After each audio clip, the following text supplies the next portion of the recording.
Our next point from biomolecule topic is representation of fructose structure. Fructose C6H12O6 is a leo-rotatory ketohexose.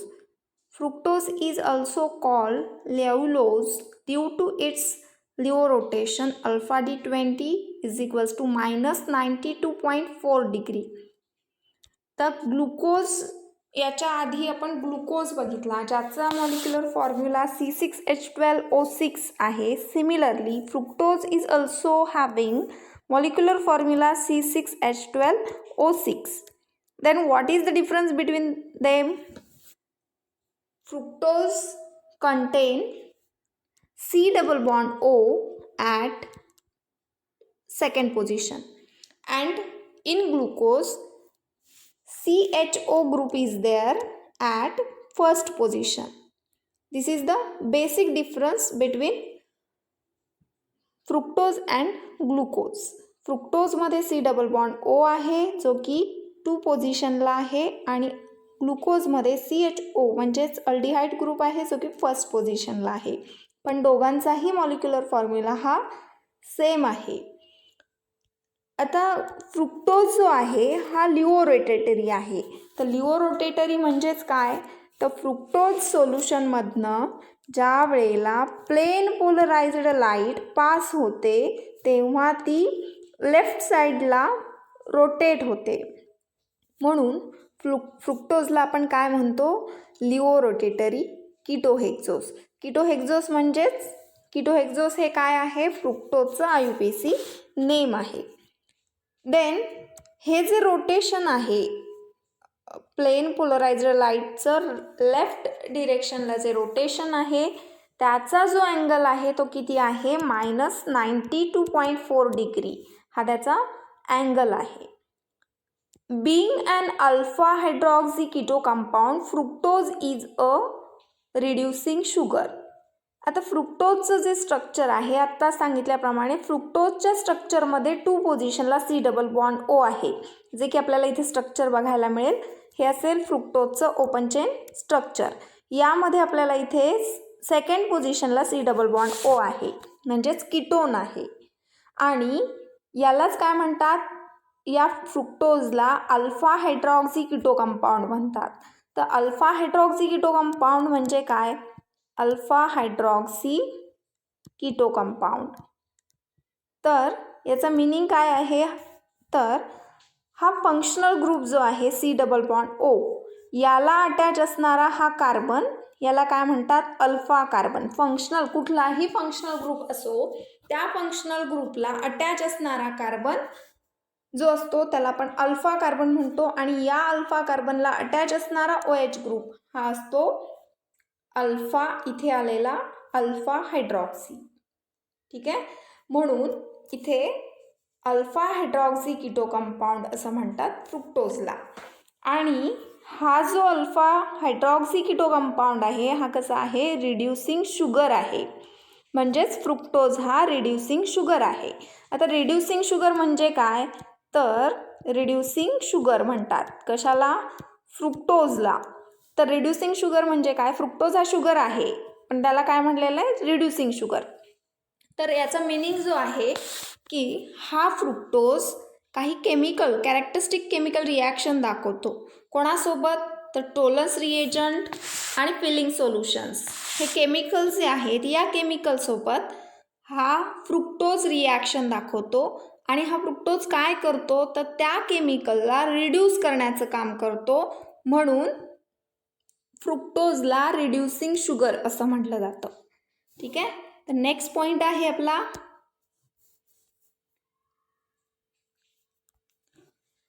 In free state it exist as mixture of fructopyranose and fructofuranose. आता जेव्हा हा fructose free स्टेटमध्ये present असेल त्यावेळेला त्याच्यामध्ये कशाचं mixture असेल तर फ्रुक्टोपायरॅनोज आणि फ्रुक्टोफ्युरॅनोज. तर फ्रुक्टोफ्युरॅनोजचं स्ट्रक्चर आपण खाली बघणारच आहोत. याचं स्ट्रक्चर आपल्याला खाली आहेच आहे आणि हा पण काय आहे तर फ्रुक्टोपायरॅनोज म्हणजे या फ्रुक्टोजचं सायक्लिक स्ट्रक्चर जे की पायऱ्यांसारखं असेल. पायऱ्यान हा एक वेगळा हेटेरोसायक्लिक कंपाऊंड आहे. हा असेल पायऱ्यान. तर ज्याच्यामध्ये 1 2 3 4 5 कार्बन आणि 1 ऑक्सिजन आहे. असं बेसिक स्केलेटन याच्यामध्ये या फ्रुक्टोपायरॅनोजमध्ये आहे. ठीक आहे. फ्रुक्टोपायरॅनोज म्हणजे काय, तर फ्रुक्टोजचं सायक्लिक स्ट्रक्चर जे कोणासारखं दिसतं, पायऱ्यांसारखं दिसतं, म्हणून त्याला फ्रुक्टोपायरॅनोज असं म्हणतो. आणि हे जे आहे फ्रुक्टोफ्युरॅनोज, हे फ्रुक्टोफ्युरॅनोज काय असेल, फ्रुक्टोजचं सायक्लिक स्ट्रक्चर जे कोणासारखं दिसतं, फ्युरॅन. फ्युरॅन हा एक हेटेरोसायक्लिक कंपाऊंड आहे ज्याच्यामध्ये काय असेल तर 4 कार्बन आणि 1 ऑक्सिजनचा तो फ्युरॅन बनलेला आहे. या फ्युरॅनचं जे बेसिक स्केलेटन आहे तसंच स्केलेटन फ्रुक्टोफ्युरॅनोजमध्ये बघायला मिळतं. म्हणजेच फ्रुक्टोजचं सायक्लिक स्ट्रक्चर जे कोणासारखं असेल, फ्युरॅनसारखं असेल, त्याच्यासारखं दिसणारं असणार आहे, त्याला म्हणायचं फ्रुक्टोफ्युरॅनोज. हे स्ट्रक्चर आपण खाली बघणारच आहोत, फ्रुक्टोफ्युरॅनोज. नेक्स्ट पॉईंट आहे, in combine state fructose is found in the form of fructofuranones. Combine स्टेटमध्ये आपल्याला काय बघायला मिळतो, फ्रुक्टोज हा फ्रुक्टोफ्युरॅनोजच्या फॉर्ममध्ये बघायला मिळतो. The name furanose is given by analogy with furan. Analogy म्हणजे फ्युरॅनसारखा दिसतो म्हणून फ्रुक्टोजला काय म्हटलं जातं, फ्रुक्टोजच्या सायक्लिक स्ट्रक्चरला fructofuranose. A 5 membered heterocyclic compound आहे तो फ्युरॅन हा. Shows representation of open chain structure of fructose and ring structure of alpha and beta anomers of fructofuranose. Ring structure of fructose is a hemiketal. मग फ्रुक्टोजचं जे ring structure आहे यालाच काय म्हणतात, हेमिकिटाल.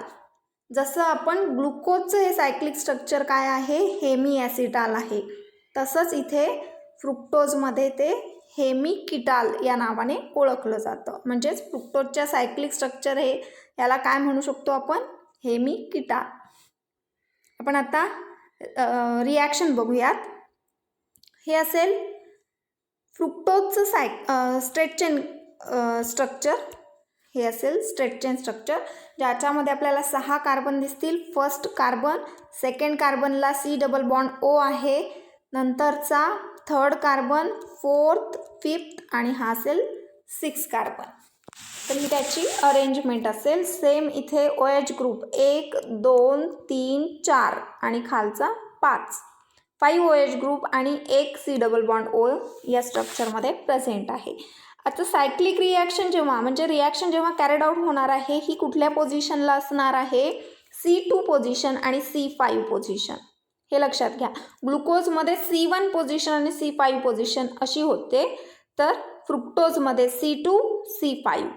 आता इथे काय होणार आहे, तर हा जो C डबल बॉन्ड O आहे, हा C डबल बॉन्ड O हा डबल बॉन्ड ब्रेक होणार आहे आणि 5व्या पोझिशनचा जो OH ग्रुप आहे त्या OH ग्रुपमधला हायड्रोजन ॲटम, तो हायड्रोजन ॲटम या ऑक्सिजनला अटॅच होणार आहे. मग हा ब्रेक होतोय म्हणजे कार्बनची एक व्हॅलन्सी कशी सॅटिस्फाय होईल, तर या ऑक्सिजनला ती व्हॅलन्सी अटॅच होणार आहे. जे की तुम्हाला इथे ते सायक्लिक स्ट्रक्चर बघायला मिळेल. काय दिसतं सायक्लिक स्ट्रक्चरमध्ये बघा, तर हा इथे C डबल बॉन्ड O हा पार्ट फक्त स्ट्रेट दाखवण्याऐवजी इकडे आलेला असेल आणि हा इथला आपला कार्बन ज्याला C डबल बॉन्ड O इथे प्रेझेंट आहे, C डबल बॉन्ड O, तो डबल बॉन्ड ब्रेक होईल आणि या ऑक्सिजनला हा इथला जो OH ग्रुप आहे तो हायड्रोजन इथे अटॅच होईल आणि मग कार्बनची ही चौथी व्हॅलन्सी या ऑक्सिजनला अटॅच होईल. तो ऑक्सिजन, हा ऑक्सिजन कुठला असेल, हा ऑक्सिजन इथे असणारा OH ग्रुप तो फक्त इथे दाखवलेला आहे. तर हा जो COH ग्रुप इथे आहे हा हायड्रोजन काढायचा, इथे असणारा C डबल बॉन्ड O जो आहे हा ब्रेक करायचा एक बॉन्ड आणि हा हायड्रोजन इथे अटॅच करायचा, कार्बनची व्हॅलन्सी इकडे ऑक्सिजनला अटॅच होईल. तर हे एक पॉसिबल स्ट्रक्चर. सिमिलरली असं सायक्लिक स्ट्रक्चर जे दुसरं सायक्लिक स्ट्रक्चर इथे दाखवलेलं आहे याच्यात फक्त काय आहे डिफरन्स काय येतो, या दोन ग्रुपच्या पोझिशन्स वेगवेगळ्या असतील. इकडे हा OH आहे, इथे राईट लेफ्ट असं आहे, इकडे अपोजिट डिरेक्शनमध्ये ते प्रेझेंट आहे. बाकीचा सगळा पार्ट सेम असेल. आता या एका स्ट्रक्चरला अल्फा असं नाव दिलेलं आहे, दुसऱ्या स्ट्रक्चरला बीटा असं नाव दिलेलं आहे. हे बघा फ्रुक्टोफ्युरॅनोज हा वर्ड आला. फ्रुक्टोजचं नाव जे आहे त्याला आपण काय लिहिलेलं आहे फ्रुक्टोफ्युरॅनोज. फ्युरॅनशी सारखा आहे म्हणून त्याला फ्युरॅनोज वर्ड ॲड केलेला आहे. हा मायनस काय इंडिकेट करतो, रोटेशन. मायनस म्हणजेच लिओ रोटेटरी असं म्हणलेलं आहे आपण, लिओ रोटेटरी. ठीक आहे, म्हणून तो मायनस आला. फ्रुक्टोज हा लिओ रोटेटरी आहे म्हणून तो मायनस येतो, इकडेही तो मायनस दिसेल. आणि हा डी कॉन्फिगरेशनचा आहे. आपण डी कुठून आला तर फिशर प्रोजेक्शन फॉर्म्युला कॉन्फिगरेशन सांगणारा तो डी असेल. आणि आता अल्फा बीटा हे कसे येतात नाव आपण ते पुढे बघणार आहोत. आता हेच सायक्लिक स्ट्रक्चर जे आहेत हे दोन सायक्लिक स्ट्रक्चर इथे अरेंज केलेले आहेत या वेने. आता ही अरेंजमेंट जी आहे, हे जे तुम्हाला स्ट्रक्चर्स दिसत आहेत हे कोणासारखे दिसत आहेत तर या फ्युरॅन स्ट्रक्चर, हा जो फ्युरॅन हेट्रोसायक्लिक कंपाऊंड आहे, हा हेट्रोसायक्लिक कंपाऊंड जो आहे तो 4 कार्बन आणि 1 ऑक्सिजनचा आहे. सिमिलरली हे स्ट्रक्चर पण आपण याच्यासारखे अरेंज केलेले आहेत. ॲक्च्युली इथे बघायला गेलो तर रिंग जी आहे ती ही रिंग आहे आपली. ठीक आहे, कार्बन किती येतात 1 2 3 4 आणि 1 ऑक्सिजन, म्हणजे 4 कार्बन 1 ऑक्सिजन अशी ही रिंग आहे. आता हीच रिंग आपण या वेने अरेंज करणार आहोत, म्हणजेच ते कोणासारखं दिसेल फ्युरॅन या हेट्रोसायक्लिक कंपाऊंडसारखं ते रिंग स्ट्रक्चर दिसणार आहे. म्हणून फ्रुक्टोजच्या नावाच्या पुढे काय आला फ्युरॅनोज हा वर्ड ॲड होतो. मग आता हे सायक्लिक स्ट्रक्चर्स कसे आहेत किंवा कसे अरेंज होतात हे आपण बघूयात. तर इथे अरेंजमेंटमध्ये फक्त काय करायचं आहे तर एक बेसिक स्केलेटन आधी ड्रॉ करायचं, जे की या वेने आपण ड्रॉ करणार आहोत. आणि नंतर आपल्या अशा लाईन ड्रॉ करून घ्यायच्या. नेक्स्ट आता जो पार्ट असेल तर या स्ट्रक्चरमध्ये हा जो पार्ट आहे राईट साईडला जो आहे तो आपल्याला कुठे अटॅच करायचा आहे तर बॉटमला. इथे आला हा फर्स्ट OH ग्रुप, देन हा हायड्रोजन आणि हा OH ग्रुप. ठीक आहे, मग हा OH ग्रुप याला जो कार्बन आहे फर्स्ट पोझिशनचा तो आपल्याला इथे टाकायचा आहे CH2OH. ठीक आहे, मी हे स्ट्रक्चर ड्रॉ करते आणि तो OH आला. नंतरचा आपण हायड्रोजन इथे ॲड केला म्हणजे हा OH वरती येणार आहे आणि नेक्स्ट OH ग्रुपला अटॅच असणारा हायड्रोजन हा इथे येईल. आणि लास्ट हा जो 5वा कार्बन आहे, हा 5वा कार्बन इथे असेल, त्याचा H मात्र हा H जो आहे तो इथे अटॅच करायचा आहे आणि वरती हा 6वा कार्बन म्हणजेच CH2OH अटॅच करायचा आहे. ठीक आहे, तर हे झालं त्याचं सायक्लिक स्ट्रक्चर. सिमिलरली आता डिफरन्स जो आहे, आता आपल्याला हे स्ट्रक्चर बघायचं आहे, याचं कन्व्हर्जन या स्ट्रक्चरमध्ये करतोय आपण. तर फरक काय राहणार आहे बघा, बाकीचा सगळा पार्ट हा सेम असणार आहे, फक्त इथे चेंज असणार आहे. हा पार्ट या पार्टमध्ये चेंज असेल. तर या अल्फा स्ट्रक्चरमध्ये OH ग्रुप खाली आहे आणि वरती CH2OH आहे. तर इथे मात्र CH2OH हा बॉटमला आलेला आहे आणि OH वरच्या साईडला आलेला आहे. हा फरक आहे, बाकी सगळं सेम असणार आहे. तर जनरली आता इथे हॉवर्थ प्रोजेक्शन फॉर्म्युला बघा काय असेल.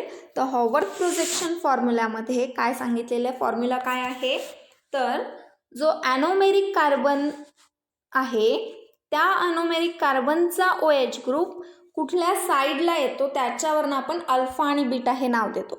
आता ॲनोमेरिक कार्बन म्हणजे काय, तर आपण इथे बघा, आपण जे सायक्लिक स्ट्रक्चर ड्रॉ केलं, हे स्ट्रक्चर बघा, तर इथे आपण काय केलं, 2 पोझिशनला जो सी डबल बॉन्ड ओ आहे तिथे रिॲक्शन झालेली आहे OH आणि सी डबल बॉन्ड ओमध्ये. जेव्हा आपण स्टार्टिंग स्ट्रेट चेन स्ट्रक्चर बघतो त्यावेळेला 2 पोझिशनचा जो कार्बन आहे हा कार्बन कायरल कार्बन नाही.